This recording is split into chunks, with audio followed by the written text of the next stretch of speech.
এই চ্যানেলে সম্প্রচারিত সকল খবরই সচেতনতামূলক এবং শিক্ষণীয়, কোনো কিছুই প্রভাবিত নয়। নিয়োগ দুর্নীতি মামলায় পার্থ অর্পিতার সাথে সাথে বাকি যে 54 জন এর নাম উঠে এসেছে, সেই 54 জনের মধ্যে বিশেষভাবে উল্লেখযোগ্য 27টি কোম্পানি এবং বাকি ব্যক্তি, অর্থাৎ 54 জনের মধ্যে 27টি কোম্পানির নাম রয়েছে এবং বাকি যে সংখ্যা দাঁড়ায় সেই সংখ্যা কিন্তু এক একজন ব্যক্তি।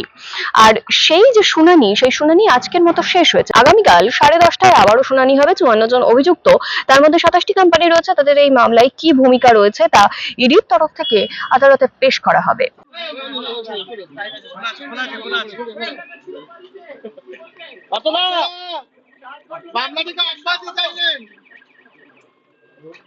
এটা সম্পূর্ণ ফাঁসানো।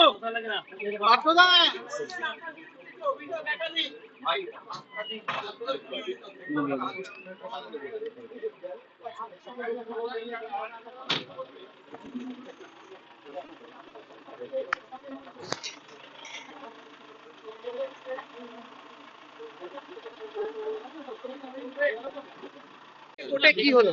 24 তারিখ কোর্ট আমাদের একটা নির্দেশ দেওয়া হয়েছিল যে যে কপিগুলো পাওয়ার আমাদের আমরা পেতাম, তো সেই কপিগুলো কালকে ইডি সবকটা জমা সার্ভিস করতে পারেনি। আজকে আমাদের কোর্টে যখন হিয়ারিং হচ্ছে তার মাঝখানেই কপিগুলো সার্ভিস করেছে এবং আমাকে লেজিবল কপি যেগুলো আমি চেয়েছিলাম সেই কপিগুলো দেওয়া হয়েছে এবং পেন ড্রাইভ এবং একটা হার্ড ড্রাইভও দেওয়া হয়েছে। সেগুলো আমরা কোর্টকে বলেছি যে সেগুলো অনেক পাতার, তো সেগুলো আমরা পড়ে দেখে তারপরে আমরা কোর্টের কাছে আসবো যে সেগুলো সত্যি পড়া যাচ্ছে কি যাচ্ছে না। এবং আজকে ইডি আজকে কেসটা ওপেন করেছে যে কেসে কি কি আছে এবং কার বিরুদ্ধে কি কি আছে সেটা বলেছে, কিন্তু এখনো পর্যন্ত চার্জ হিয়ারিং এর কোনো প্রক্রিয়া চালু হয়নি।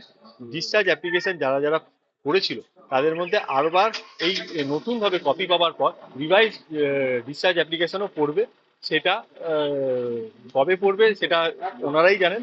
আর কোর্টের ওপর আছে, ডিসক্রিপশন আছে। আজকে করেছে, কিন্তু সেইটা হিয়ারিং আজকে হবে না, কালকে।